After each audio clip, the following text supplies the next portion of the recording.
Shalom, selamat pagi semuanya. Bersyukur, berterima kasih pada Tuhan. Kalau pagi hari ini kita boleh bangun lagi dengan tubuh yang diberkati, dengan kekuatan kesehatan yang baru yang datang daripada Tuhan. Dan kita boleh bersama-sama lagi datang menghampiri tahta kasih karunia Tuhan. Menaikkan pujian, syukur, penyembahan bagi Tuhan. Sebab Dia Allah yang setia, Allah yang tidak pernah berubah, dulu, sekarang, bahkan sampai selamanya.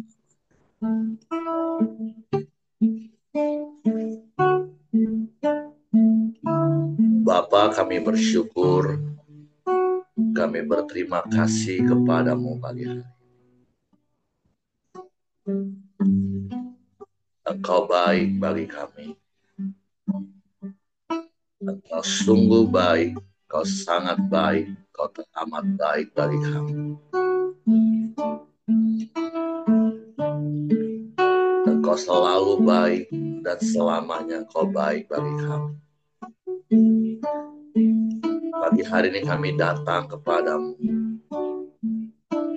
menaikkan pujian kami, syukur kami, dengan penuh rasa kagum dan penuh rasa hormat akan Engkau. Sebab hanya Engkau satu-satunya dan tidak ada yang lain. Kau sungguh indah, tiada taranya, sungguh menakjubkan, sungguh ajaib untuk dimengerti, lebih dari semua yang ada. Hikmat-Mu tiada terselami, kasih-Mu dalam tak terduga. Kau sungguh indah, tiada taranya, mulia dan perkasa.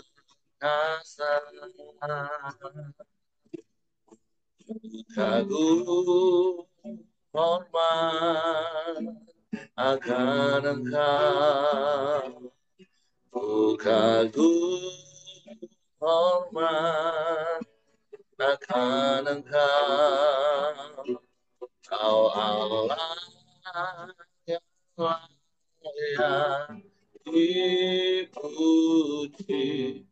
ku kagum akan Engkau.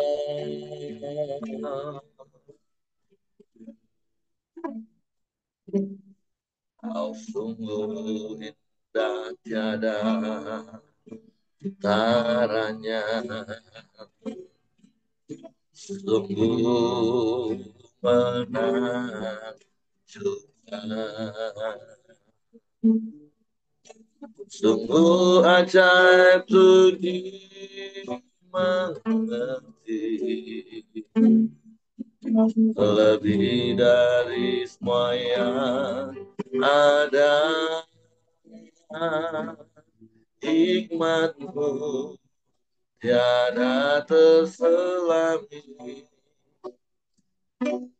kasih-Mu dalam tak terduga. Kau sungguh indah, tiada taranya, mulia dan berkuasa. Kagum hormat akan Engkau, kagum hormat akan Engkau, Kau Allah yang layak dipuji, oh kagum akan Engkau, oh kagum akan Engkau, oh kagum akan Engkau. Kau Allah yang dipuji, oh kagum akan Engkau. Sekali berkatakan, oh kagum akan Engkau, oh kagum akan Engkau. Allah dipuji, oh kagum akan Engkau, kagum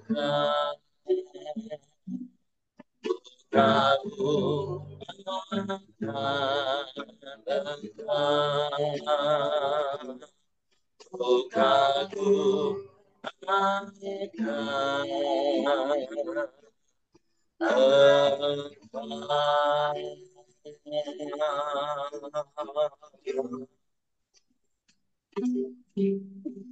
Kami kagum dan hormat padamu, sebab Kau Allah yang ajaib, Allah yang dahsyat, Allah yang perkasa. Ku kagum dan hormat akan Engkau, Allah yang sanggup lakukan segala perkara. Tiada yang sepertimu.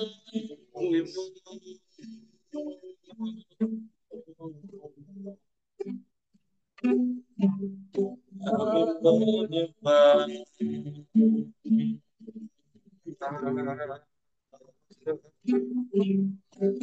kami menyembah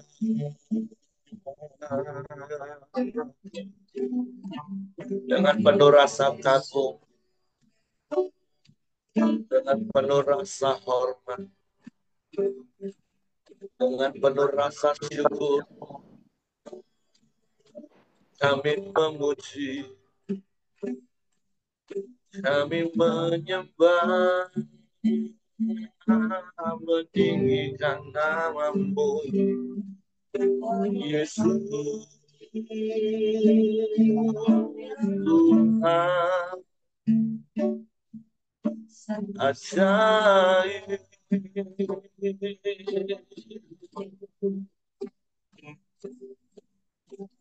ajaib.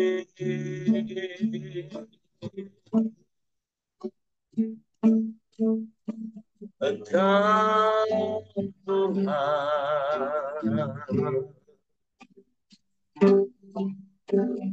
Engkau hebat,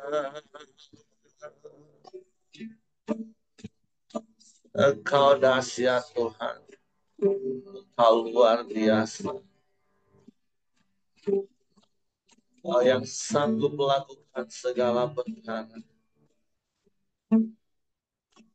Tiada yang mustahil bagimu, tiada yang mustahil bagimu, tiada yang sukar, semua Kau sanggup melakukan. Sebab Engkau dahsyat, Engkau hebat, Engkau luar biasa. Tiada yang sepertimu,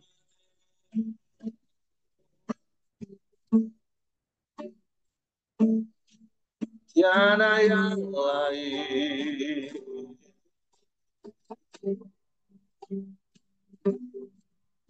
Hanya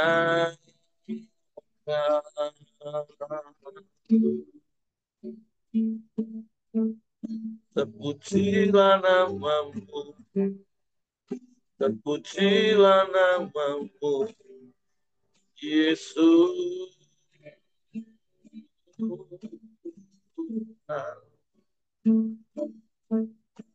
Haleluya.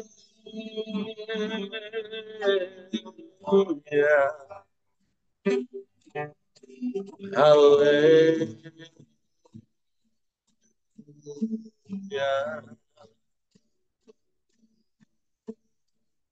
Ya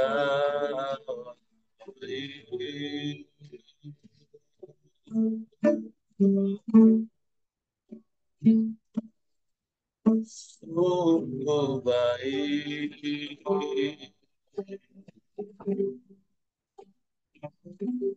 teramat baik Engkau. Kami menyembah, kami menyembah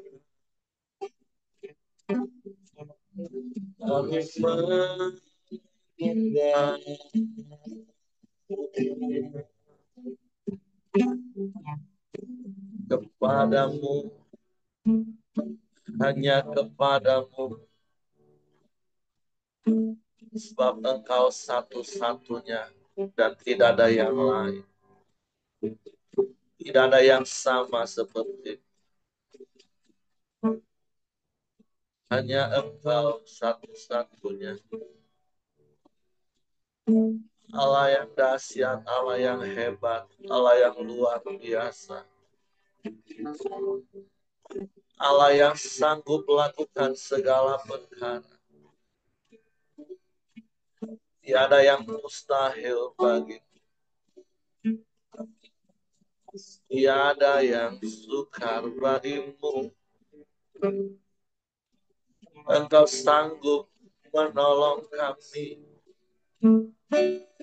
Dan pertolonganmu tak pernah terlambat bagi kami. Pertolonganmu selalu tepat waktu bagi kami.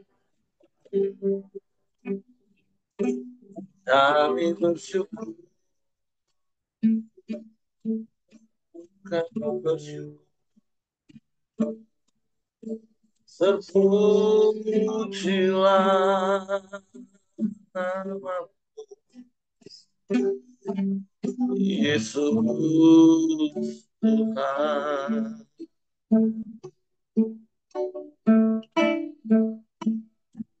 Hanya Engkau Tuhan dan tidak ada yang lain. Hanya kepadamu hati kami percaya dan kami mempercayakan hidup kami ke dalam tangan-Mu. Sebab kami aman di dalam-Mu, kami tenang di dekat. Sebab Engkau sumber segalanya bagi kami. Semua yang terbaik hanya daripada-Mu.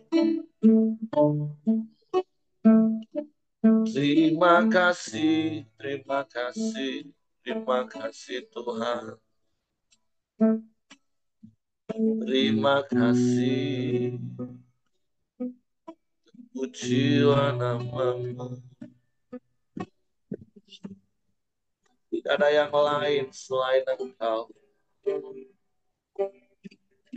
Tidak ada yang sama seperti-Mu. Hanya Engkau. Hanya Engkau. Satu-satunya. Kami bersyukur. Kami bersyukur. Terima kasih. Terima kasih. Terpujilah namamu. Terpujilah namamu. Yesus Tuhan. Bapa yang mulia, Bapa yang ajaib, Bapa yang dahsyat, Bapa yang hebat, tiada yang sepertimu, tiada yang lain, hanya Engkau, hanya Engkau. Sebab itu kami aman di dalam-Mu, sebab Engkau kota benteng yang teguh bagi kami, kubu pertahanan, menara perlindungan bagi kami. Padamu kami dapat berlari dan menjadi selamat, sebab Engkau Allah di atas segala Allah. Kau Tuhan di atas segala Tuhan. Kau Raja di atas segala. Engkau segalanya bagi kami. Kau yang terutama dalam hidup kami. Terima kasih, terima kasih. Haleluya.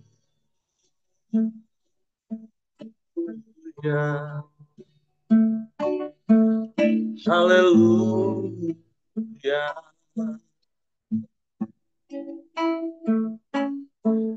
Ajaib, ajaib. Terpujilah namamu, terpujilah namamu, terpujilah namamu, Yesus Tuhan. Haleluya, haleluya, haleluya. Hanya Engkau Tuhan. Engkau satu-satunya dan tidak ada yang Engkau segalanya dalam. Engkau yang terutama dalam hidup kami. Engkau sumber segalanya bagi kami. Segala yang terbaik datangnya daripadamu Tuhan. Kau Allah yang menjadikan langit dan bumi dengan segala isinya.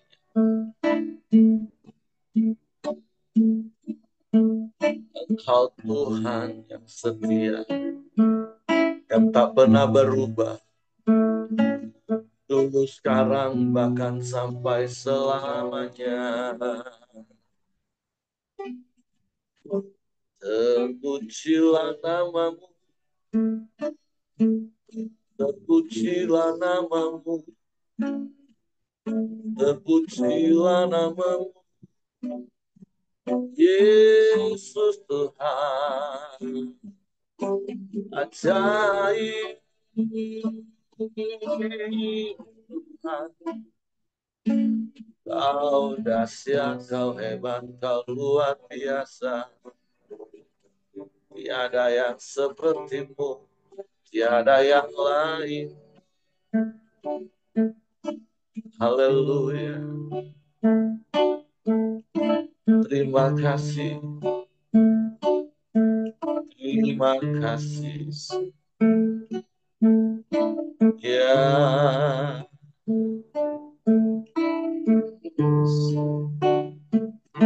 Haleluya. Haleluya.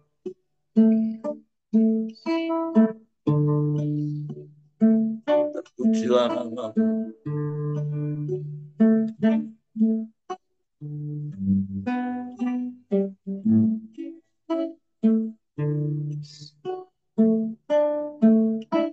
Syukur.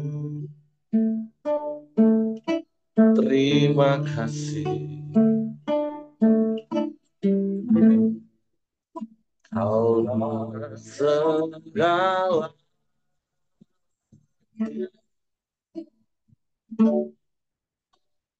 dalam hidupku.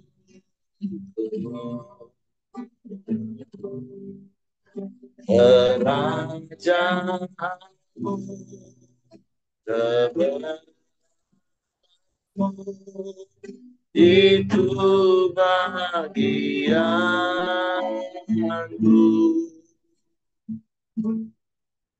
Kaulah yang ku pandang selama hidup,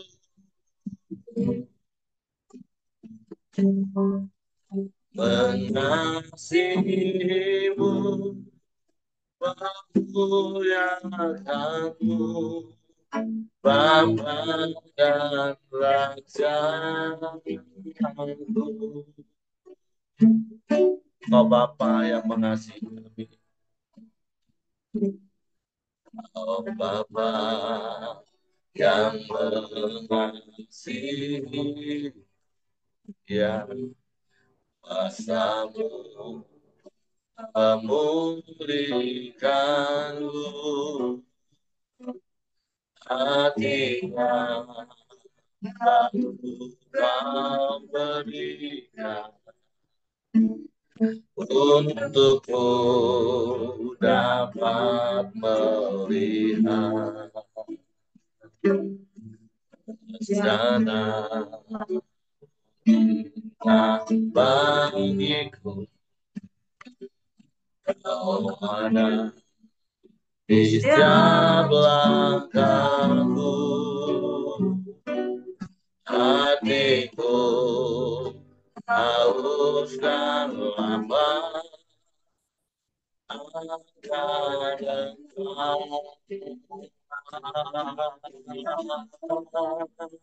Kaulah segala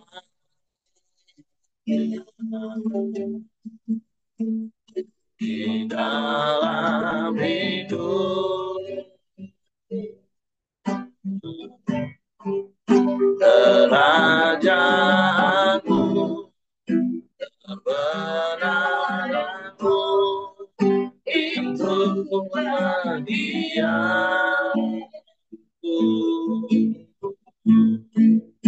Kaulah yang ku pandang selama hidup, mengasihimu, memuliakanmu, Bapa dan Rajaku. Ya, Kaulah segalanya. Amin. Di dalam hidup, ya, kerajaanmu, kebenaranmu, itu bagianku.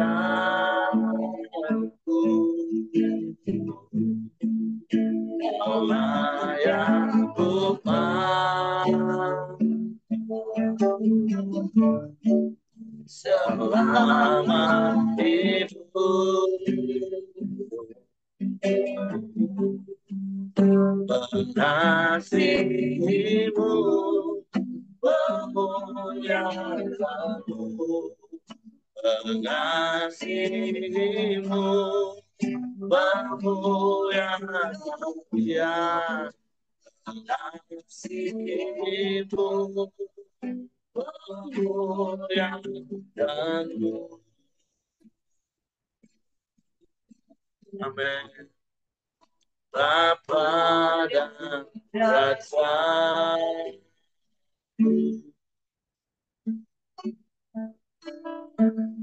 kami mau terus dan tetap mengasihimu, sebab Engkau segala-galanya bagi kami.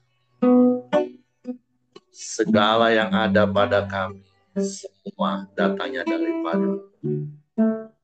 Semua yang terbaik yang kau limpahkan dalam hidup kami.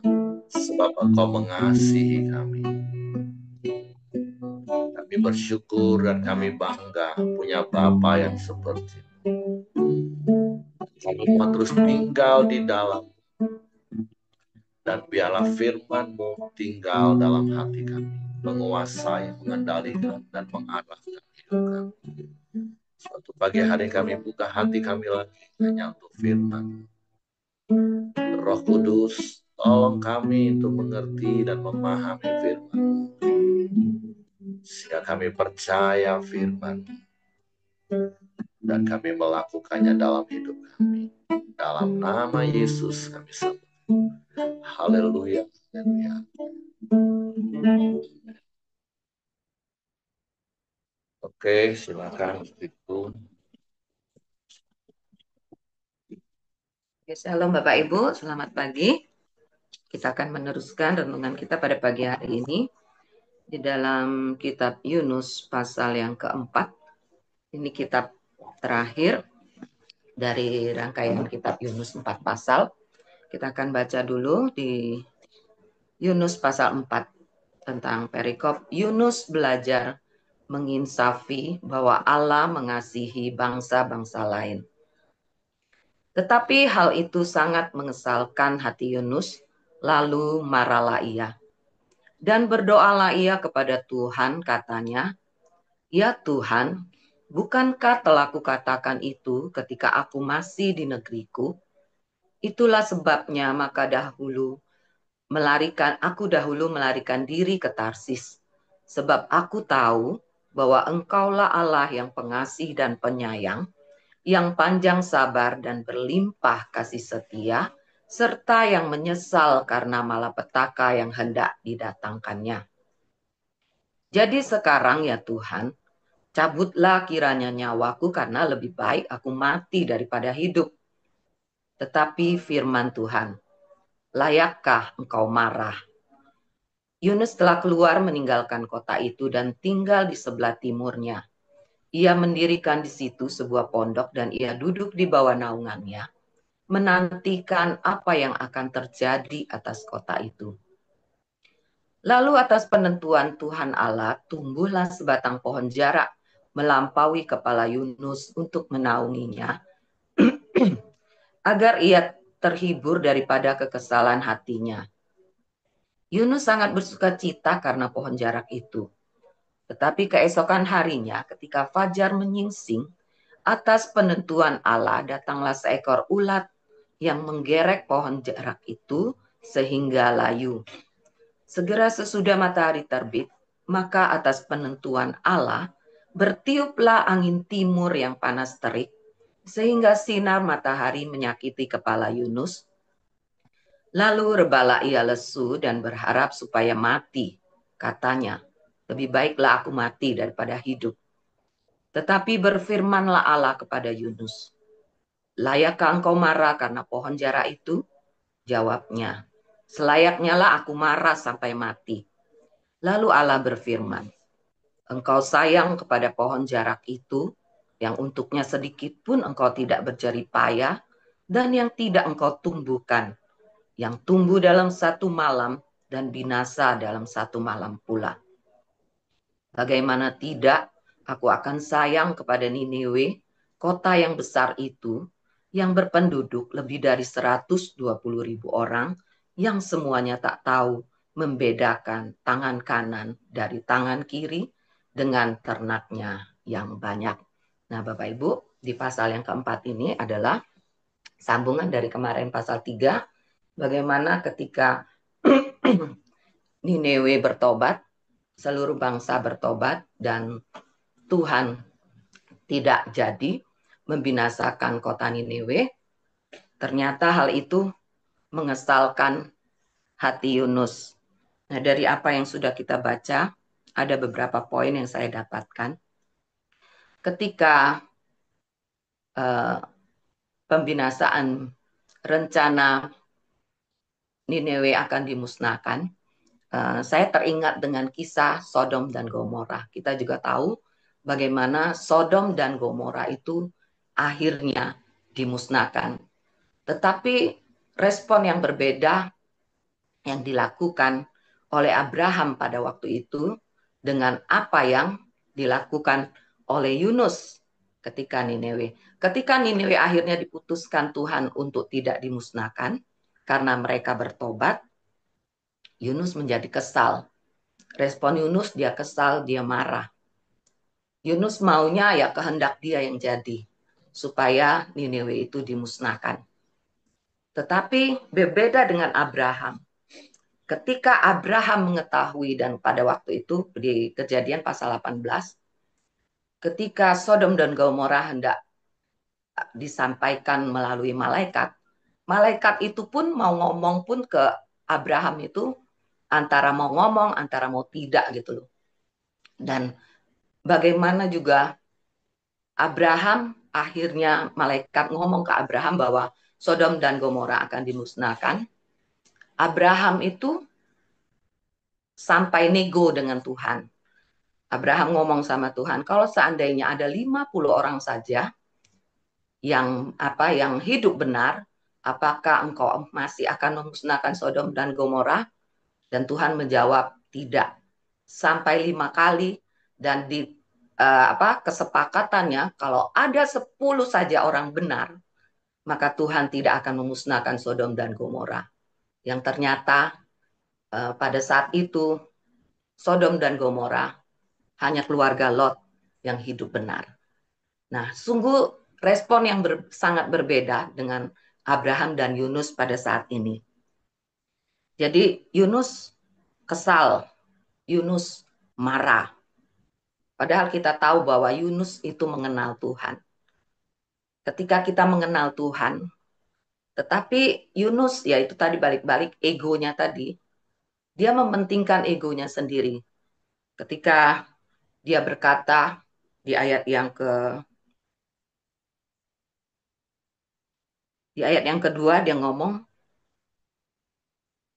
dengan alasan, dia ngomong kenapa dia lari ke Tarsis itu karena dia tahu bahwa Allah itu pengasih dan penyayang, panjang sabar dan berlimpah kasih setia, dan pasti akan menyesal atas malapetaka yang hendak didatangkannya. Itu sebenarnya adalah itu hanya untuk membenarkan dirinya sendiri. Bukan semata-mata Yunus ini pribadi yang sulit untuk tunduk. Jadi dari Yunus juga kita boleh belajar, mari kita mau punya sikap hati penundukan diri. Ketika betapa kita tahu, kita ngomong kita mengenal Tuhan, bahwa Tuhan itu mengasihi, sangat mengasihi, bahkan mengasihi orang berdosa. Nah, sebagai orang yang mengaku kita mengenal Tuhan, seharusnya kita mengerti isi hati Tuhan. Tetapi Yunus tidak. Yunus lebih mementingkan egonya, dan dia tetap marah, dia tetap kesel gitu. Sampai akhirnya di poin kedua yang saya dapatkan, betapa Tuhan pun mengasihi Yunus. Tuhan mau Yunus itu mengerti isi hatinya Tuhan, bahwa dia itu sangat mengasihi manusia berdosa. Jadi kasih Tuhan itu kasih yang universal, kasih yang menyeluruh, kasih yang bahkan kepada binatang pun. Di dalam ayat yang terakhir berkata, Tuhan pun sayang dengan ternaknya. Dalam arti kalimat itu bukan berarti karena ternak itu banyak, terus nilainya pasti mahal, bukan. Tetapi karena pada dasarnya Tuhan itu kasih, ya Tuhan juga mengasihi binatang gitu loh. Jadi yang saya dapatkan juga dari sisi Tuhan, bahwa Tuhan itu mengasihi tanpa pandang bulu. Jadi sebejat apapun manusia, kalau mau dikatakan dia seperti binatang, orang bilang manusia bejat, itu pun Tuhan mengasihinya gitu. Dan di ini poin ini juga saya dapatkan, Tuhan tuh mau Yunus itu mengerti. Karena itulah ketika Yunus dia tinggal tidak berapa jauh dari Niniwe, di ayat itu dikatakan, Yunus itu masih menunggu, masih mau melihat apakah Niniwe itu akan bertobat dengan sungguh-sungguh. sebenarnya di dalam hatinya dia ingin melihat Nineveh itu dibinasakan. Tetap Nineveh itu harus dibinasakan. Itu menurut kehendak hatinya gitu. Jadi Tuhan mengajarkan Yunus lewat peristiwa pohon jarak ini. Tuhan menumbuhkan pohon dan memberi keteduhan bagi Yunus. Dia tinggal di situ dan pohon itu tumbuh dalam 1 hari untuk menaungi Yunus sehingga Yunus tidak kepanasan. Ketika dia reda dengan berpikir, hatinya akan tenang. Maksud Tuhan seperti itu. Di satu sisi maksud Tuhan untuk menenangkan hati Yunus, tapi di sisi lain Tuhan mau mengajarkan Yunus bagaimana, betapa supaya Yunus bisa melihat betapa Tuhan itu mengasihi manusia. Jadi di poin itu Tuhan mau mengajarkan Yunus untuk punya belas kasihan kepada sesama. Nah, Bapak Ibu, jadi poin-poin yang saya dapatkan ini juga kita bisa melihat juga di pasal bab ini, sepertinya kisah Yunus ini tidak selesai, gantung gitu ya. Jadi saya teringat dengan khotbahnya Gideon, berkata di poin yang ketiga, dia berkata, keputusan itu ada di tangan kita. Kita mau pilih, seperti Yunus, dia dihadapkan pilihan. Kamu mau melakukan kehendak Bapa ketika dia memberitakan akhirnya dia memberitakan kepada Nineveh sehingga memberitakan firman Tuhan, menyampaikan firman Tuhan dan Nineveh bertobat, Nineveh tidak dimusnahkan, Nineveh mendapat pengampunan Tuhan. Dia memilih itu dan pada akhirnya dia juga masih memilih untuk dia kesal hati, untuk dia mengikuti keinginannya sendiri.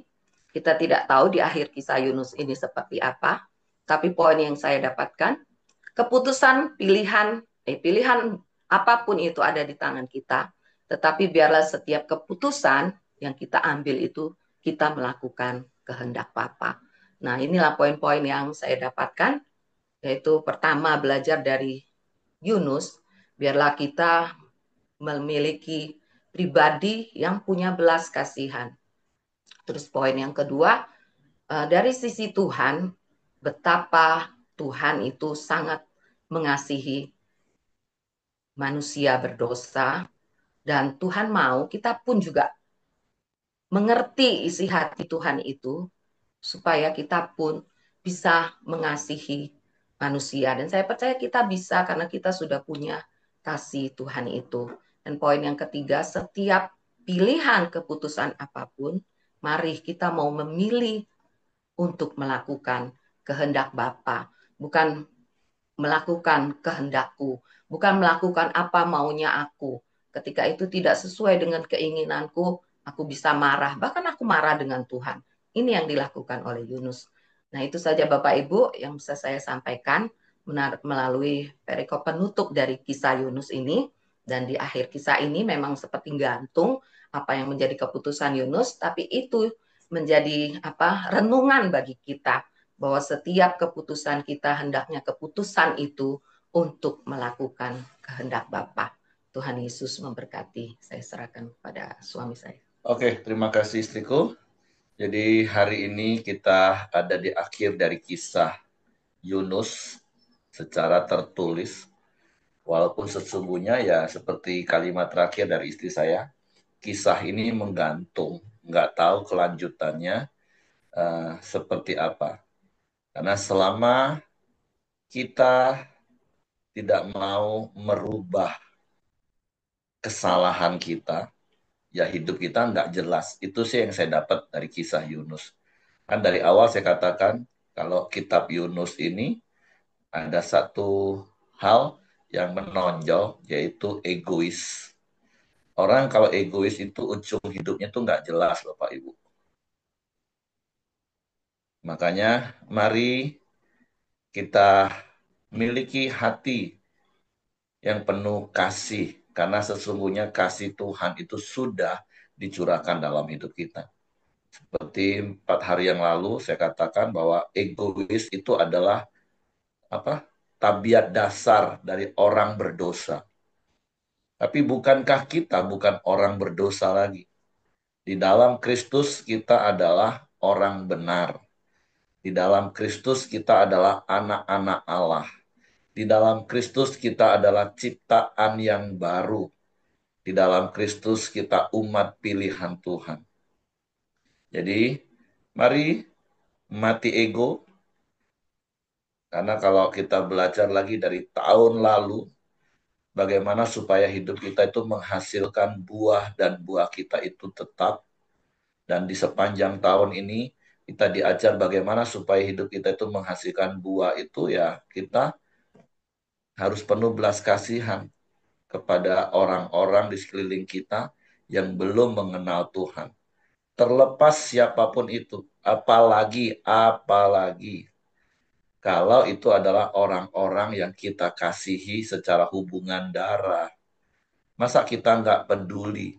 Kalau tadi di pasal ini perbandingannya antara pohon dengan satu bangsa. Wah, itu sudah sangat nggak sebanding. Yunus marah hanya gara-gara pohon jarak yang tadinya membuat dia nyaman, tapi atas penentuan Tuhan harus mati. Ya, kita tahu seperti yang Ibu Rostad kemarin sampaikan, Niniwe itu kan ibu kota kerajaan Asyur yang notabene-nya itu negara yang suka membuat susah bangsa Israel karena mereka menyerang, menyakiti, atau dengan kata lain musuh. Mungkin dalam konteks duniawi, orang kan ngomong ya wajar lah Pak, ngapain aku peduli dengan orang yang menyakiti hati aku? Lantak lah dia Pak, nak mati-matilah, nak masuk neraka lah. Nah, tapi bukankah di dalam Kristus, ajaran Kristus mengajarkan kepada kita seperti ini? Kasihilah orang, kasihilah musuhmu, dan berdoalah bagi orang yang menganiaya kamu. Bahkan untuk musuh kita pun Tuhan suruh kita mengasihi mereka. Untuk orang yang menganiaya kita pun Tuhan mengajar kita untuk berdoa bagi mereka. Apakah lagi kalau itu adalah orang-orang yang kita kasihi karena hubungan darah. Yang kita tahu mereka sedang menuju kepada kebinasaan. Ada tugas dan tanggung jawab kita untuk mengabarkan kabar baik kepada mereka betapa Tuhan mengasihi mereka. Tuhan masih memberikan tenggang waktu supaya mereka bertobat, supaya mereka tidak terpisah dari Allah, supaya mereka tidak binasa, karena upah dosa adalah maut, kebinasaan. Jadi mari melalui kitab Yunus, setiap kita belajar Bapak Ibu. Jangan lagi egois, karena sudah kita belajar orang egois itu ya ujungnya nyesel, nggak jelas. Seperti yang saya katakan 4 hari yang lalu ketika Yunus karena egoisnya dia berani bayar harga. Orang kalau sudah ego mempertahankan harga diri, berapapun dia akan bayar. Sampai hartanya habis pun dia mau. Ujungnya dia baru sadar ketika semua sudah terlambat. Orang yang egois itu mudah putus asa, kecewa. Ujungnya Yunus pengen mati, minta dilempar karena dia pikir kalau orang satu kapal itu nggak mati bersama dengan dia, ya sudahlah, yang penting dia matilah, selesai. Jadi mari Bapak Ibu, di sekeliling kita ada orang-orang yang begitu kita kasihi. Nggak usahlah buru-buru soal orang yang menyakiti kita, jengkelin kita. Orang yang kita kasihi aja lah dulu. Mari beri waktumu, doamu, air matamu. Beri waktu untuk kesempatan ketemu, sampaikan kabar baik. Ya kata kuncinya pokoknya mati ego. Karena seperti yang saya katakan tadi, di tahun lalu kita sudah belajar. Langkah pertama itu ketika kita menjadi umat pilihan Allah, kita harus menjadi benih yang mati. Itu bicara mati ego. Dan mari bertindak sesuai dengan isi hati Bapa. Seperti istri saya katakan tadi dari khotbah Gideon. Ya memang kita diberi free will, kehendak bebas. Kita bisa melakukan apa yang kita mau. Tapi mari apa yang kita lakukan, biarlah selaras seperti apa yang Tuhan mau. Oke, itu saja yang saya tambahkan. Ibu Mirianti mau tambahkan sesuatu? Ya Pak, jadi saya dapatnya begini nih. Orang Niniwe itu kan kata Yunus bukan sebangsanya, ya kan? Jadi lagi kota Niniwe itu Kalau dibanding dengan kota-kota kita Indonesia, itu kecil, penduduknya cuma 120.000. Kota-kota di Indonesia, ibu kota provinsi itu jutaan. Jadi Tuhan ya justru melihat bangsa Niniwe itu bertobat dengan pemberitaan yang disampaikan Yunus. Mereka memakai kain kapung, sak pemimpin-pemimpinnya itu bertobat. Nah, Yunus itu mestinya dia ya sama seperti kita ya. Kita harus menyadari bahwa kalau kita dipakai Tuhan, itu Tuhan yang menentukan siapa yang mau Tuhan tentukan bahwa orang itu bisa bertobat dan menjadi orang yang memperoleh kasih karunia Tuhan. Nah itu yang saya dapat. Jadi kita nggak boleh ya. Tuhan kan sudah pilih bangsa Niniwe supaya mereka bertobat. Nah kita yang dipakai Tuhan seperti Yunus dipakai Tuhan itu jangan mengedepankan kepentingan bangsa sendiri, teman sendiri, malahan kita sendiri, keluarga. Enggak, Tuhan maunya apa? Kalau Tuhan maunya seperti Yunus dipakai supaya membuat bangsa Niniwe bertobat, ya kenapa tidak kita juga dipakai seperti itu? Itu karena di luar kita, kalau di Surabaya ini ternyata penduduknya itu hampir 4 juta ya. Banyak, Niniwe kan cuma 120 ribuan. Ini banyak. Jadi sebagai gereja, sebagai umat yang sudah percaya Yesus, itu pastilah dipakai oleh Tuhan untuk memberitakan kabar baik supaya orang yang menerima kabar baik itu percaya seperti bangsa Niniwe itu. Jadi kita harus terbuka sebagai anggota jemaat gereja, sebagai gereja harus terbuka untuk masuk dalam suatu lingkungan atau komunitas lain. Misalkan begini, ini di Surabaya ini ada kelompok-kelompok masyarakat, ada kelompok penghayat kepercayaan. Nah itu kalau dipikir itu adalah bangsa kita dulu, nggak percaya apa-apa ya, agama aja dulu nggak punya, makanya masih ada itu penghayat kepercayaan. Nah kita kenapa kita nggak membaur dengan mereka gitu. Nah ini kami dapat undangan untuk mengisi suatu pertemuan yang diadakan oleh perempuan penghayat kepercayaan di Indonesia.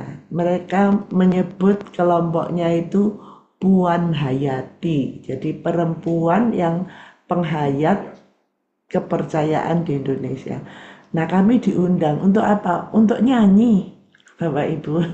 Nyanyinya itu sebenarnya ya nyanyian ini kan 17 Agustusan ya, Agustusan lah ini. Jadi kami akan datang menyanyi, hanya kami itu akan ya membaur dengan mereka dan menunjukkan kasih, itu saja. Nah dengan begitu saja pasti Tuhan bekerja loh, Roh Kudus bekerja. Saya pikir itu kita kadang ya kalau kita merasa tinggi ya seperti Yunus itu kan merasa tinggi, apain menyelamatkan bangsa lain kan gitu nih, orang-orang Asyur yang kota Niniwe ada di kota Niniwe ngapain gitu lah. Enggak sebenarnya Bapak Ibu ya, ini pelajaran Yunus itu berkesan gitu bagi saya. Oh, maunya Tuhan seperti itu. Ya sebisa-bisanya kita, semampu-mampunya kita. Kadang ya nggak bisa menyampaikan kayak firman Tuhan itu ya nggak apa-apa Bapak Ibu. Yang penting kita itu jadi berkat untuk mereka. Siapa tahu loh, ya kita nggak tahu ya pasti manusia ini nggak tahu. Kalau Tuhan bekerja melalui apa yang kita lakukan, mengasihi mereka, itu ya mungkin ada salah satu, salah dua, salah banyak gitu ya. Mereka percaya Yesus. Nah disitulah jadi kita itu dipakai Tuhan. Yunus dipakai Tuhan banyak keluhannya Yunus, banyak alasannya gitu. Nah, kita jangan banyak alasan, jangan seperti Yunus, karena dikasih apa pohon peneduh aja dia harus ini ya eh, bersyukur, tapi ya tetap ngamuk sama Tuhan. Ya enggak, kita sudah sekarang sudah zamannya sudah beda, situasinya sudah beda, tapi tetap kita akan dipakai Tuhan. Mungkin jauh lebih dahsyat dari Yunus. Oke, puji Tuhan Bapak, itulah yang saya dapat hari ini.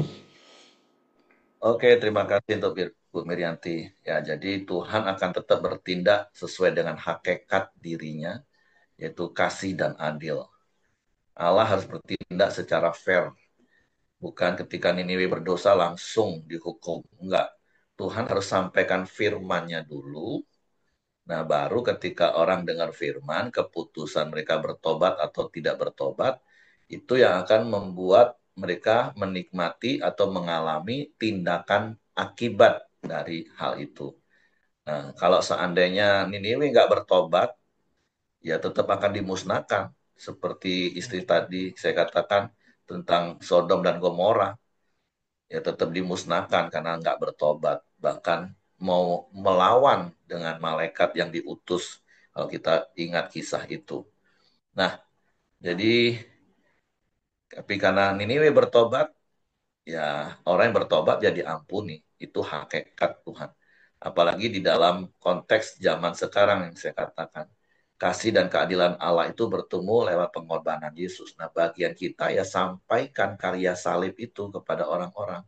Ya keputusan mereka bertobat, gak bertobat, kembali ke tangan pilihan mereka.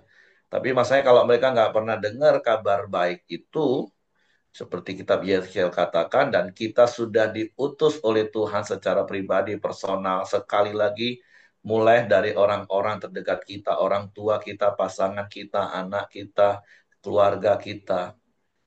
Ya seperti kita Yeskiel katakan, mereka mati dalam keberdosaan mereka, tapi ya tertanggung kepada kita. Tapi sebaliknya ketika kita sudah sampaikan, dan mereka tetap memilih untuk tidak percaya, ya mereka mati dalam keberdosaan mereka dan mereka yang tanggung. Jadi sebenarnya bagian kita adalah kabarkanlah kabar baik dengan cara yang baik, dimulai dari hidup yang baik, Bapak Ibu. Jangan egois, itu saja. Oke, Tuhan berkati. Silakan Ko Joni yang berdoa dan nanti akan ditutup oleh saya. Ya, salam semua. Kita akan masuk dalam doa kita pagi hari ini. Bapak terima kasih. Kami bersyukur Tuhan kalau kami boleh terus bersama-sama memuji memuliakan Engkau Tuhan. Kami boleh terus belajar kebenaran firman-Mu. Kebenaran firman-Mu terus mengingatkan kami. Mengerti isi hati-Mu, mengerti setiap kehendak-Mu buat setiap manusia ciptaan Tuhan. Kami bersyukur Tuhan, kami memiliki Allah yang begitu mengasihi kami Tuhan dan mengasihi manusia Tuhan. Engkau rela mati berkorban buat kami Tuhan.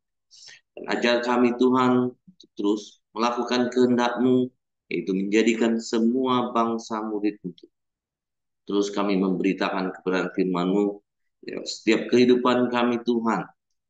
Ya, kebenaran firman-Mu, Engkau terus mengajar kami untuk menjadi berkat, terutama buat keluarga kami, buat orang-orang di sekeliling kami, buat bangsa dan negara kami, dan buat semua manusia Tuhan. Terima kasih Tuhan Yesus, bagi berkati Vincent yang sudah menyampaikan kebenaran firman-Mu. Kau terus pakai Vincent Tuhan menjadi berkat dimanapun dia berada. Pakai Vincent dan Pak Heri Tuhan dan anak-anak mereka Tuhan terus melayani Engkau.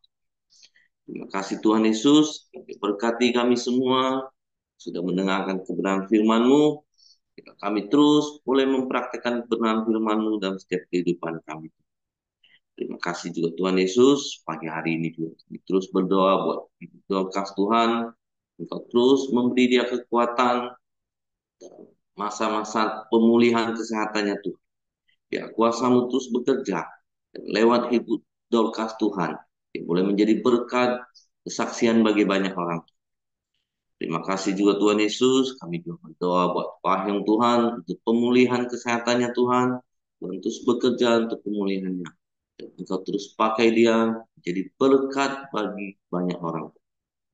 Pak, terima kasih. Pagi hari ini juga kami terus berdoa buat bangsa dan negara kami Tuhan.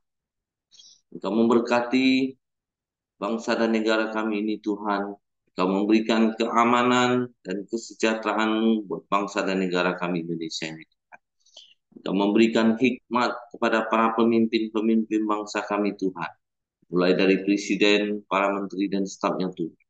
Gubernur, bupati, dan wali kota dan sejajarannya. Engkau memberikan mereka roh yang takut akan Engkau. Sehingga mereka boleh memimpin bangsa kami dengan adil dan benar. Terima kasih Tuhan. Kami juga bersyukur buat hasil bumi dan hasil alam yang melimpah yang Kau sediakan buat negara kami. Biarlah semua boleh dikelola untuk kesejahteraan rakyat Indonesia. Terima kasih juga Tuhan Yesus. Kami juga berdoa buat setiap pelayan-pelayan-Mu, setiap hamba-hamba-Mu yang melayani dalam setiap ibadah-ibadah raya kami Tuhan. Engkau memberkati, mengurapi mereka. Sehingga lewat setiap pelayanan-pelayanan mereka boleh membawa umat-Mu semakin mengenal Engkau dan semakin mengasihi Engkau Tuhan. Terima kasih Tuhan Yesus. Kami serahkan setiap doa-doa kami dalam tangan. Mari kita masuk dalam doa Bapa kami. Bapa kami yang di surga, kuduskanlah namamu, datanglah kerajaanmu, jadilah kehendak-Mu di bumi seperti di surga. Berikanlah kami pada hari ini makanan kami yang secukupnya, dan ampuni kami akan kesalahan kami, seperti kami juga mengampuni orang yang bersalah kepada kami. Dan janganlah membawa kami ke dalam pencobaan, tapi lepaskanlah kami daripada yang jahat. Karena Engkaulah yang punya kerajaan dan kuasa dan kemuliaan sampai selama-lamanya. Amin. Bapa, kami bersyukur buat pagi ini, kami bersyukur buat firman-Mu. Biarlah Roh Kudus yang terus menuntun kami, membawa kami kepada seluruh kebenaran-Mu. Kami boleh semakin mengerti tentang Engkau, dan bahkan Engkau sendiri seperti Yunus yang menuntun dan mengajarkannya Bapa, untuk mengerti kehendak-Mu atas setiap kehidupan kami pribadi lepas pribadi. Biarlah roh keberanian yang sudah Engkau beri bagi kami, untuk kami dapat menyampaikan kabar baik-Mu tentang Engkau Tuhan, sehingga banyak jiwa-jiwa yang diselamatkan. Terpujilah nama-Mu Bapa. Kami masuki hari baru ini bersama-sama dengan Engkau, untuk bungkus kami dengan kuasa darah Yesus. Malaikat-Mu yang terus berkawal memagari, menyertai kami, keluar masuk kami kemanapun kami pergi dan melangkah. Pertemukan kami dengan orang-orang yang membutuhkan Engkau, dan lewat hidup kami Tuhan, nama Tuhan saja dipuji, dipermuliakan. Terpujilah nama-Mu Bapa, kami mengucap syukur, biarlah kebajikan kemurahan-Mu saja yang mengikuti kami sepanjang umur hidup kami. Di dalam nama Tuhan Yesus Kristus, kami berdoa, kami mengucap syukur. Amin. Oke, semangat pagi. Selamat beraktivitas dan Tuhan Yesus memberkati.